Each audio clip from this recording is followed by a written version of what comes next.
everyone, welcome back to But Why the Podcast, and today we're talking about everybody's Theo, Danny Trejo. As always, I'm Kate, I'm here with Adrian. Hey, how's it going?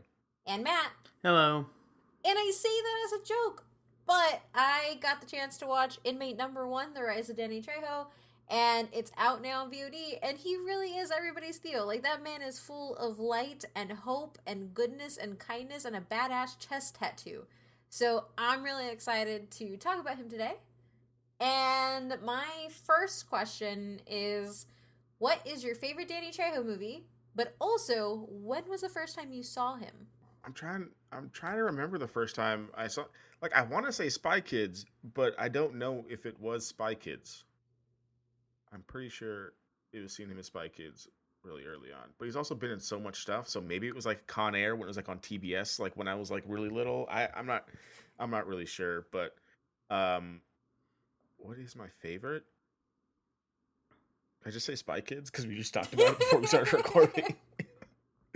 I love him in Spy Kids. Like, I like seeing like big macho dudes be soft, but like still badass, and then like that's basically like what he plays in all the Spy Kids series, and I guess now in his other stuff.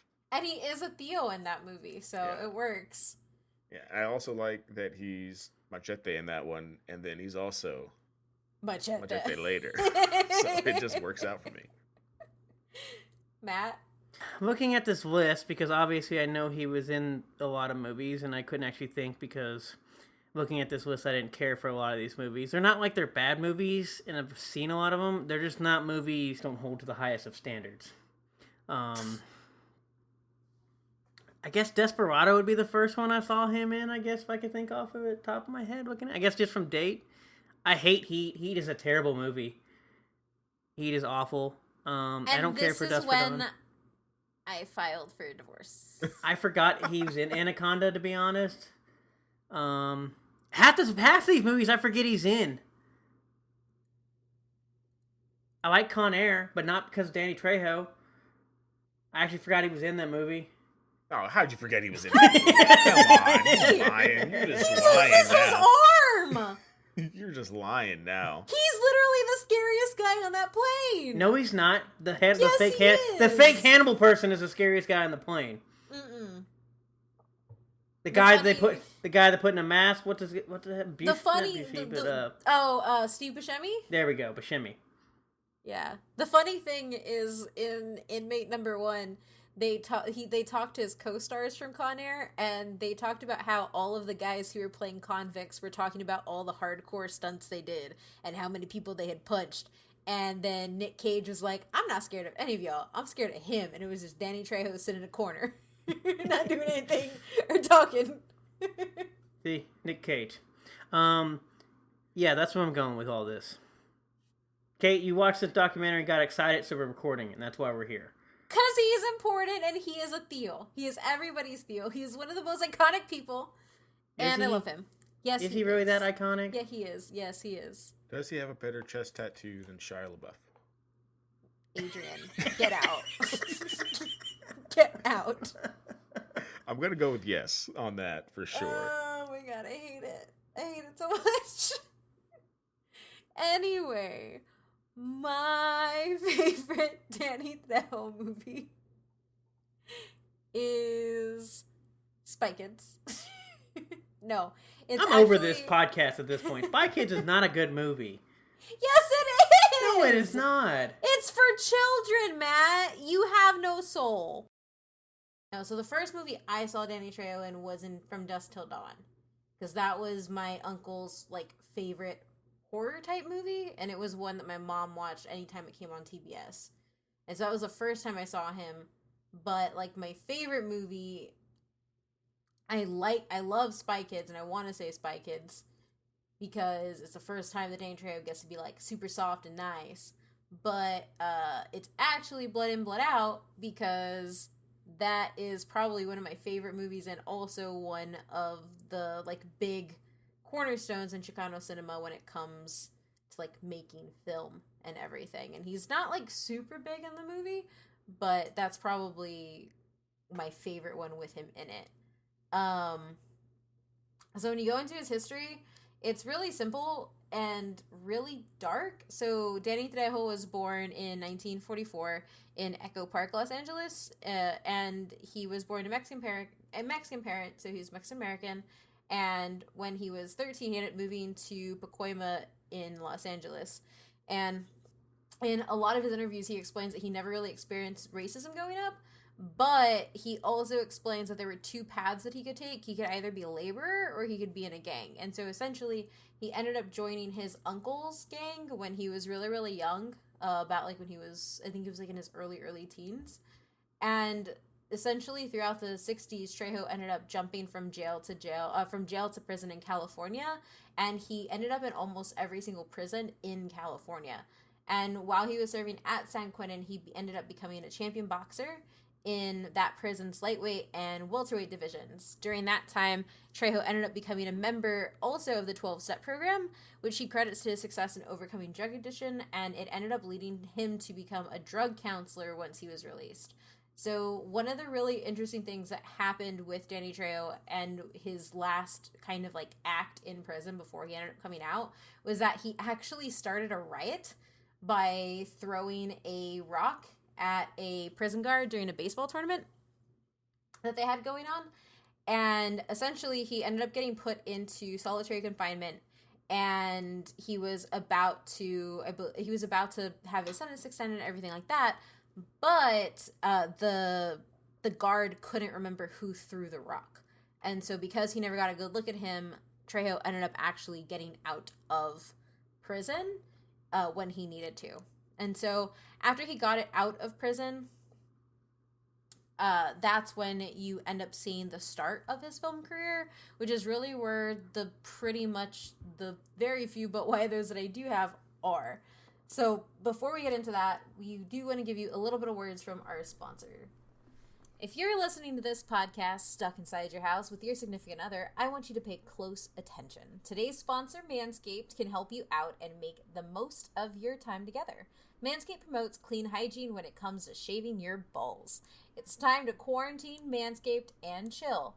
But now that we've said what they want us to say, here's what we think about the products. Yeah, so Manscaped is forever changing the grooming game with their Perfect Package. It's the perfect package for your package. In the Perfect Package 3.0 comes with the Lawnmower 3.0, which is waterproof, cordless, has this crazy technology that doesn't nick your balls when you put it next to your balls. Did you hear me? It doesn't nick your balls. That's the best part. But it also comes with some other liquid that are going to help you kind of round out your manscaping routine, which are also fantastic. Wow, you said balls a lot. Because you know why? We're all about keeping good ball hygiene. And I don't know about you all, but as we all know, we all are from Texas, and I've lived here majority of my life. And we have a saying go, we sweating our balls off. And so you know what that means? Basically, make sure your balls are in good hygiene. Let's not forget about the crop preserver, the anti-chafing ball deodorant and moisturizer. You already put deodorant on your armpits, right? So why not put deodorant on the smelliest part of your body? So I obviously don't have balls, but as Bruce Wayne's Batpeen has shown us, significant others very much like them to be shaved. You're probably spending more time than ever with your significant other right now, and let me tell you, we notice if it is not kept nice down there. So, the cool thing is that subscribers get a new replacement blade refill for your lawnmower trimmer delivered to your door every 3 months. And I'm going to be honest, I don't think quarantine's going to be done next month, no matter what people say. So having them delivered will help keep you nice and fresh throughout this whole thing. Yeah, and for a limited time, subscribers also get not one, but 2 free gifts. The Shred Travel Bag, which basically is a bag for all of your wonderful trimmings. And you also get the patented high-performance anti-chafing Manscaped boxer briefs. They are amazing. The most comfortable boxer briefs I own. I love them. If I could buy more of them, I would. So you can get 20% off and free shipping with code BUTWHYTHOUGH at manscaped.com. That's 20% off with free shipping at manscaped.com, and use code BUTWHYTHOugh. Most people are loading up on toilet paper, but I'm loading up on Manscaped products. Help your relationship out during this quarantine, your partner, your body, and more importantly, your balls will thank you. So as we get into the But Why Those, it's one of the really interesting things about Danny Trejo, and one of his big But Why Those as to why he matters overall, is he has a very untraditional path into Hollywood. and he has done a lot of work with people coming out of drug rehabilitation and keeping them on the straight and narrow. And he was doing this specifically as a youth drug counselor for a teenage paper who had asked for assistance dealing with cocaine problems on the set of Runaway Train. And what happened was he went to go help out this teenager, and while he was there he ended up being offered to become a extra in one of the prison scenes.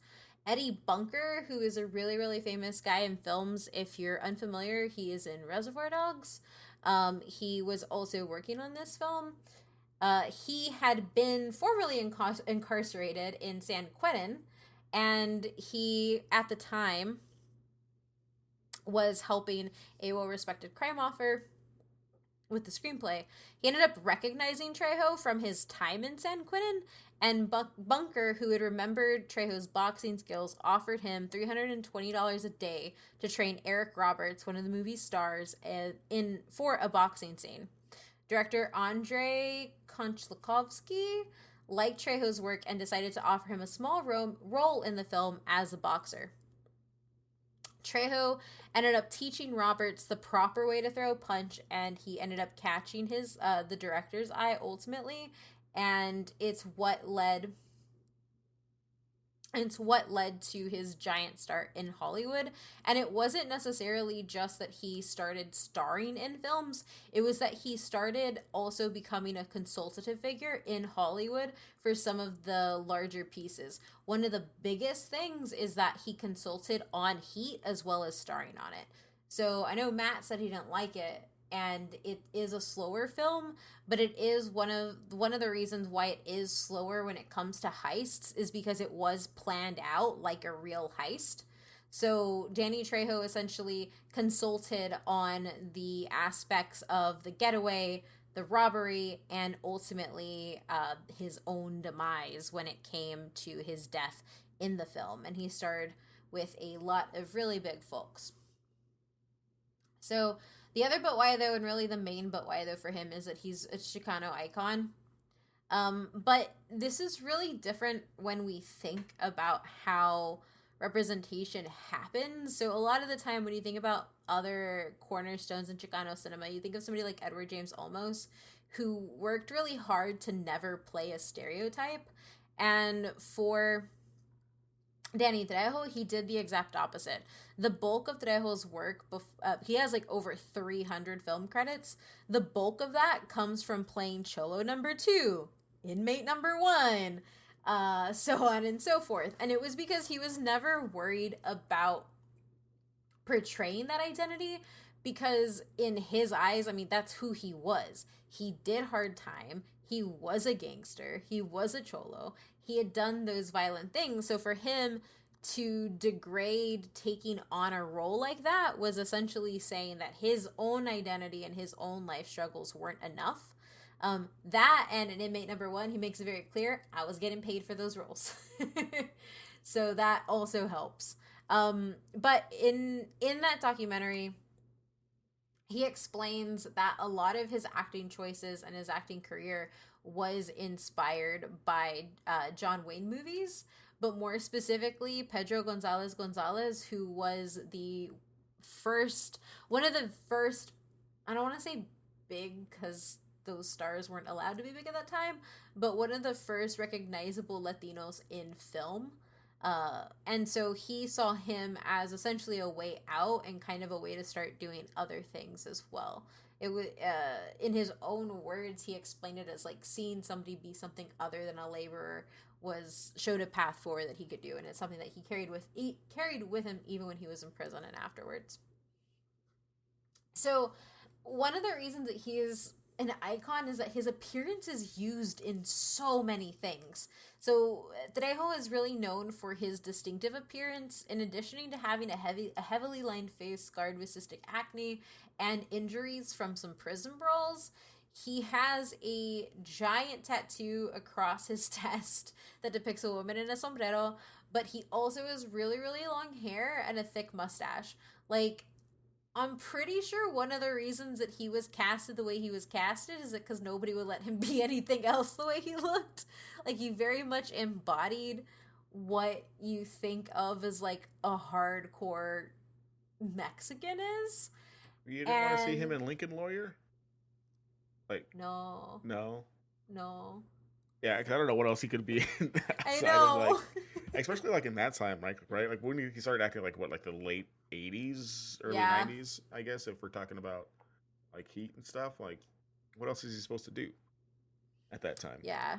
And honestly, when you look at a lot of his other like dramatic roles, so he has a few dramatic roles under his belt, and the one in particular, he plays a drug counselor, which was really easy for him because that's Because what he did he that. did that. Yeah. So it really helps. And so it does bring into question one of those ideas of like when we think about when we talk about representation in film and we think about stereotypes, a lot of the time, like, and I know it's my gut reaction too, is to get like really frustrated with them. But when you look at somebody like Danny Trejo, he really points out the fact that like sometimes you do have to take those roles because there's literally no other thing for you to be casted as. And essentially, what he did was through all of the characters that he's played, because he's often played thugs and lowlifes and everything like that.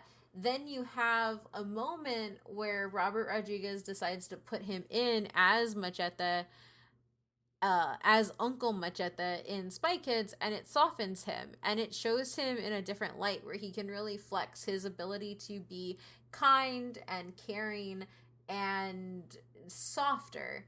And that's something that also leads him to play nicer roles like in Bubble Boy, Monk, and then he's also in Desperate Housewives, which he played like a really good guy in there too. Like he essentially went there to go help Gabrielle with her losing their baby, and he's like really sweet and caring in that entire piece.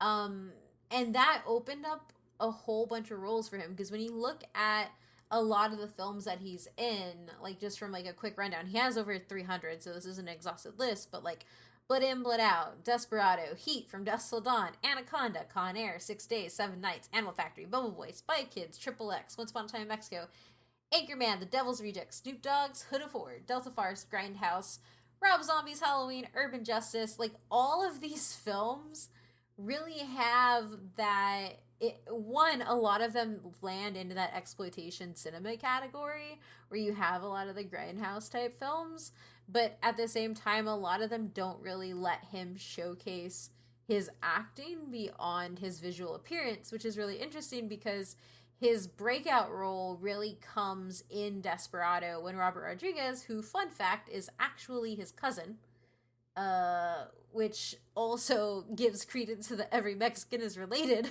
Is he like his cousin, or is he He's like his cousin. like his second cousin? Well, who, like, you just call your cousin. Well, no, he's his second cousin. Okay, gotcha. Because I was But, like, are they really cousins? Oh, that's cool. That's cool. But if you put the relatives that connect them in, they would be in a family dinner. Oh yeah. I mean, I'm super Yeah. close to my second cousins, so like it's I just didn't know if they were like where's the Second separation cousins. They're second cousins. That's cool. I did not know that at all. Which they didn't even makes sense. know that. Yeah, they didn't know that until after they had been shooting Desperado. And I think the anecdote goes that like one of them mentioned some family member's name, and then they just kind of like, oh wait, and so they ended up finding out they were cousins on the set of Desperado. And then Danny Trejo kept bugging Robert Rodriguez for lines because if you've ever seen Desperado, you may not have realized this, but he's not Machete there, but he does. Danny Trejo doesn't talk for the entire film. He doesn't have a single word that he says. And yeah, and he kept asking Robert Rodriguez for lines, and Robert Rodriguez was like, "No, because you're gonna ruin the entire effect of the film if you talk. You're supposed to be a menacing person with knives." So, and essentially, when you read or listen to a lot of Trejo's work and you in his interviews, he talks about how he sees himself as really blessed because he really sees himself as, oh, I'm gonna wake up one day and I'm still gonna be in prison, because the majority of his life, it wasn't just him going in and out of prison or being shuffled between different prisons. It was also watching his uncle, who was really influential in his life, lead that same type of life. So he really stands as a testament to somebody who like sees that darker side and is able to come out, but also sees that darker side and is able to build something for other people as well. Because to this day, he uses his fame and wealth to give back to his communities in LA, especially Pacoima, where he still goes and does drug counseling. He still goes to speak and all of that stuff. One of the really cool fun facts that I liked is the fact that many of Trejo's characters in Robert Rodriguez's movies have been named after knives or sharp instruments. So he plays Machete in Spy Kids, Razor Charlie in From Dusk Till Dawn, Navajas, which is Spanish for folding knife in Desperado, Cuchillo, which is Spanish for knife in Predators, and then he, of course, played Machete in the trailer for Rodriguez's film collaboration with Tarantino called Grindhouse. And in 2010, he ended up getting his own solo Machete film based on the character. And this one is really important as like a reason why Danny Trejo matters more largely, because after they ended up releasing the like teaser trailer that was just supposed to be like kind of like a microfilm, really, in front of the Grindhouse film, Robert Rodriguez ended up getting asked by media and fans when they were going to release that film with Danny Trejo as Machete, and it eventually led to Rodriguez answering that by coming out really, really strong with Mexploitation, with a Mexploitation answer in Machete. It's one of those things where when exploitation cinema was happening in the US, it was also happening in different places. So technically, Kung Fu cinema is also a form of exploitation cinema. You have biker cinema, which is also a form of exploitation cinema. And then you have Mexploitation. And there was a lot of that happening in Mexico, but there wasn't a lot of it from the Mexican American lens. And so one of Robert Rodriguez's biggest influences is creating this genre of Mexploitation, which is specifically what Machete sits into. And for him, when you watch Inmate Number One and you kind of listen to how people talk about him and talk about his character and talk about the green lighting of the film, it's essentially that there's a lot of power by having Danny Trejo be the top billed actor in a movie that also has Robert De Niro in it, which is kind of watching Trejo's acting cycle go full circle, because he starred with Robert De Niro in Heat. And for him to get top billing over him in Machete, it's kind of like that, oh damn. It's that oh damn moment. And that came out in 2013. Yeah, I didn't know that. Yeah. Additionally, Danny Trejo lent his voice to Grand Theft Auto Vice City and Grand Theft Auto Vice City Stories. He's also given his voice in video games as Humberto Robina, who resembles Trejo. Additionally, he voiced Raul Tejeda, a ghoul in Fallout New Vegas, and in 2004, Trejo ended up making an appearance in the video game Def Jam: Fight for New York, because I remember when those Def Jam games existed. Playing one of the villains, an enforcer for Snoop Dogg's character Crow. In-game, Trejo's character is named like himself and uses the street fighting style. Yeah, I remember that for sure. Yeah, out of all the ones you just mentioned, like the ghoul thing is funny. Like, I remember the ghoul because he plays like a kind of like desperado ghoul, and he has like intelligent and stuff. But definitely, it's the Def Jam game for me. Well, and he also, like, that's one of the things, too, that's, like, a real but why, though, by itself, and I didn't put it on there, but I really should have, is just his likeness. Like, this man, one of the reasons why his acting list is so vast is because of how many times people just wanted to use him in things. Like, there's an entire Archer arc about Danny Trejo coming in, and it's great. But, like, what happens in Archer and pretty much all of his other appearances is a lot of people want that. I guess it's kind of classic, just the way he looks in Desperado ends up getting replicated in so many films and TV shows that Danny Trejo ends up either voicing or having his likeness used, whether or not he's voicing or not. Trejo also appeared in the PlayStation Move game, The Fight Lights Out, as an instructor for a playable character as himself, and he is also in the second map of the Call of Duty's Black Ops Escalation map pack on a zombie map, Call of the Dead, and his voicing character, which I'm actually really sad that I didn't know, because I did not play that game for that part, because at that point I had lost interest in zombies. Yeah, I didn't know he was in that either. It's nuts that he just gets to like play himself. Like, how many other actors just get to like play themselves in things? Yeah. Because like looking at some of these things, like it's literally him. Like, he's very recognizable features, and they just give him his chest tattoo and everything. And like all of these games, they just let him be Danny, which is crazy. I can't think of like another actor who just gets to like be themselves in these different kinds of games. And I think it's just because of how he looks. Like, there's just nobody who looks like that. Oh, Shia copied him, but Come on, he got the girl and everything. It's great. He got inspired. He watched Blood In, Blood Out once and was like, yeah, that's what I want to do.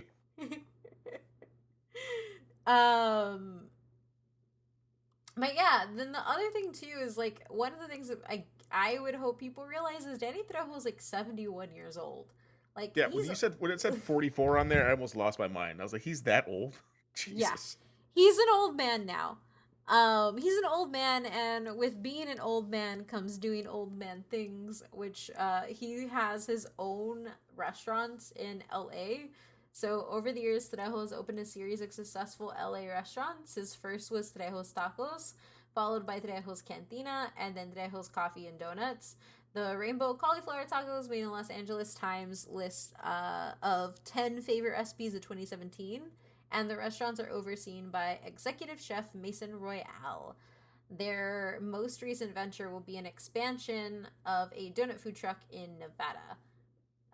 Trejo also contributed to a book called Prison Ramen, Recipes and Stories from Behind Bars, that I now really, really want.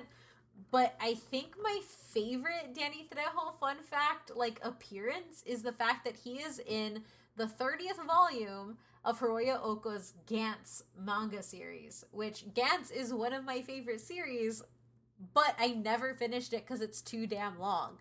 So I now feel like I have to go and read it, because he plays one of the humanoid alien giants that Kay fights, and it's really cool, and I included a picture in the show notes that shows what he looks like, because that is Danny Trejo, and there's no if, and, or is a but about it.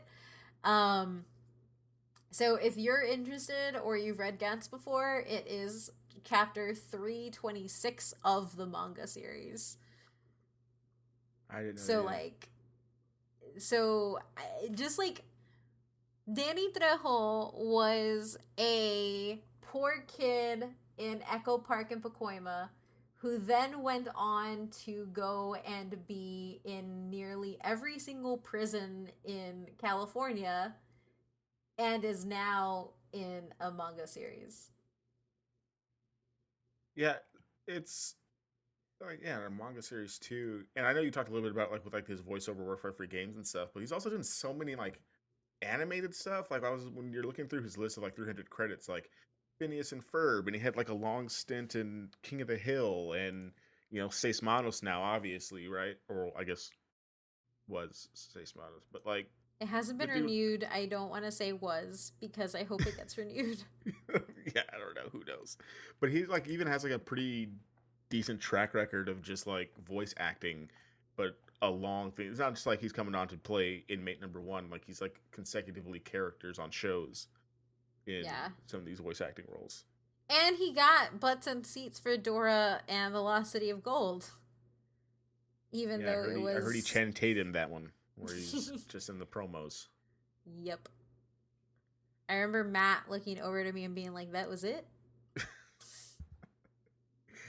You pay for the voice. That's all that really matters. So overall, I mean, like, this wasn't gonna be a long episode, and I know that. But the reason Danny Trejo matters overall is there are very, very few Mexican actors that are household names. Like Who if are you just actually Mexican. yes, Antonio Banderas, for example, or Giancarlo Esposito. It's one of those things where I make the joke that, and I joked about it at the top of the show too, that Danny Trejo is everybody's Theo, but I say that because it seems like everybody knows him. Like, even if you don't care for his movies or you don't necessarily care about his story, you know who he is. You can see parts of him and you know that that's Danny Trejo, and that's something that is really hard to achieve as an actor in general, but even harder when, like, I don't know, like, literally everything's built against you. So I think he's really, really important when you look at it that way, and the fact that he's impacted pretty much every medium. Like, he's also done work with Dark Horse Comics, and he's been in novels, and people like want his likeness for everything. And so when you think about Latinos in media, and specifically Mexicans in media, like, he comes up. And so does Lou Diamond Phillips, who is also not a Mexican. You're just breaking so many hearts today in this episode. I know. With all these brown people who we thought were actually brown. What do you want to see him do next? What do you think? I mean, he's obviously like 76, 77, something like that. What's the next thing for him? Because also, man. I think you might have retweeted the video or something like that of his birthday, and the dude still looks the same as when I saw him in the 90s. Fun fact, he's 5'5". He's itty bitty. Kate, you're lying. He's itty bitty. He's 5'5". You are actually lying to me. No. He's 5'5". Look it up. He's 5'5". You're lying. Wikipedia says 5'6", but also 5'6". Oh my God. Are you serious? Yeah, he's tiny. How? God, dude, I don't get it.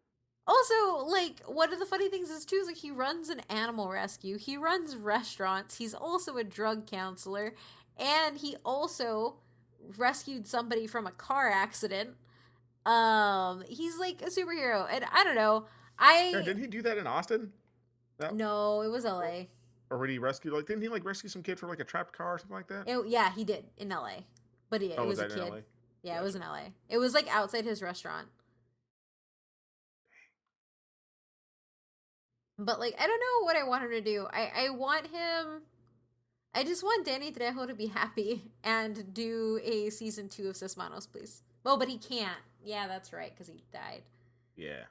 Never mind. Oh my God, he is so little. Looking next to him, next to Jessica Alba and Robert Rodriguez, he's so little. What is this? My whole life is a lie. This whole episode is just... It's because Robert Rodriguez always shot him from the bottom up. That's why. Even when the last movie I saw him in was Predators, when we were doing the Predator episode, and he looks jacked in that movie. He looks huge in Predators. I was gonna say too, you can look at the cast lineup of Blood In, Blood Out, but I'm like, oh, he's just with other Mexicans who are also short, so it doesn't really count. I can't remember. Because is he taller than Antonio Banderas, in Spy Kids? I don't think so. Well, I don't think him and Antonio Banderas have an actual scene in Spy Kids, do they? I don't know. I gotta look this up. I'm just all messed up now. Yes, he's tiny. He's tiny, Adrian.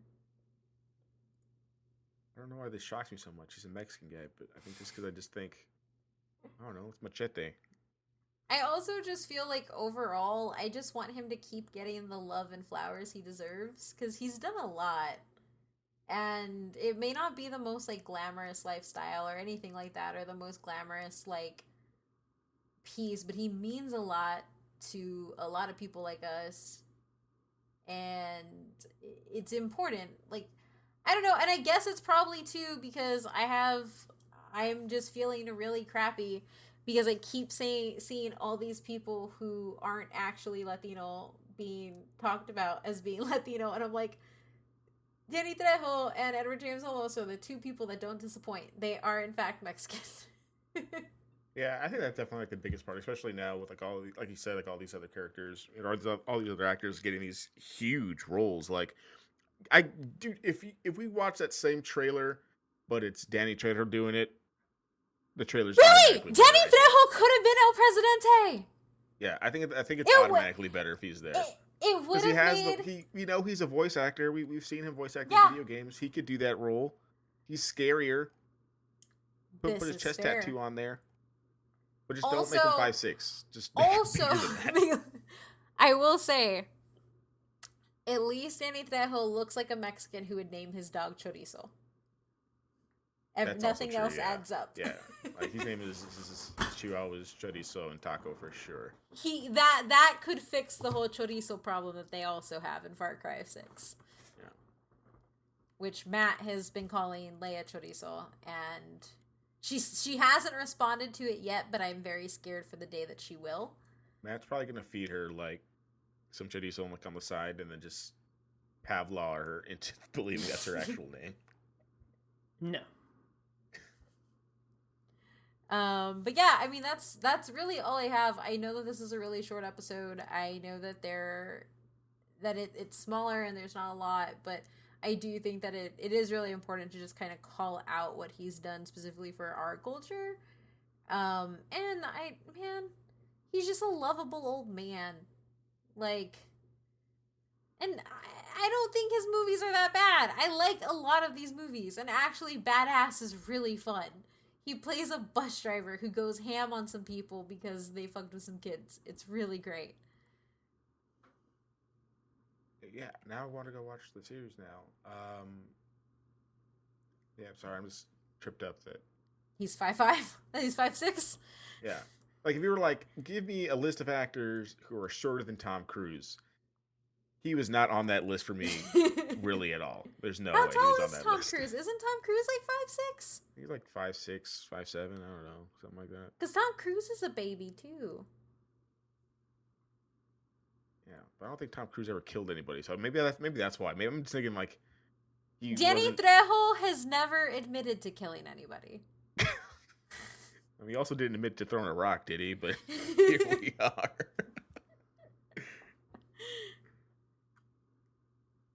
But yeah, I mean that's all I have. I don't know. My final thoughts are just I love Danny Trejo, and I love what he's done for his community, and I love how much love he's getting recently. I mean, the man got Animal Crossing and got to go on an Animal Crossing live show, and I'm still very sad that he never came to my island, and I will always remain sad about that. But yeah. Yeah, it's yeah, I just kind of go back to like she's just like a brown dude who's actually like a brown guy, but it has like done this for so long and kind of grown out of like that Cholo number 1, Cholo number 2 role to do kind of some cool voice acting stuff in like video games and like manga, obviously now. And it's just kind of cool to see. And then whenever you see him like on the internet, he is just like the lovable ego that you were talking about, which is really great. And all the stuff he does outside of like the acting with like the the dog rescues and the restaurants and like all that other stuff that he does for his community is dope. And I just wish we'd see more of that. I just want to wish we'd see more brown people being brown people too. You know what I want? Hollywood. I want a TV show where Danny Trejo plays the grandpa, and he's just like this sweet old abuelo who like tells you when you're messing up. Yeah. That's what I want. Let's do that. Well, let's put him in one of those so you don't get like, yeah. Matt? Give him his own TV Netflix. Just give him his own TV series. Let's just see him just be wholesome as shit in his older age. I'd be down for that. Matt? Yeah, obviously he's very recognizable. Yeah, very recognizable, as you said. Obviously played in a lot of movies. So clearly he's had a very successful career and a long, long time of doing a lot of things there. And obviously everybody, when they see him or hear him, they know exactly who he is. As always, you can find us. As always, you can find us at But Why Though PC on all of our social media. And if you want to support the show a little bit more, head on over to patreon.com/ButWhyThoughPC. And you can find me at OMFRandier. Adrian? Yeah, you can find me at Supereast93, SUPERRUAZ 93. Matt? I'm still not gonna watch Heat. It's still a terrible movie.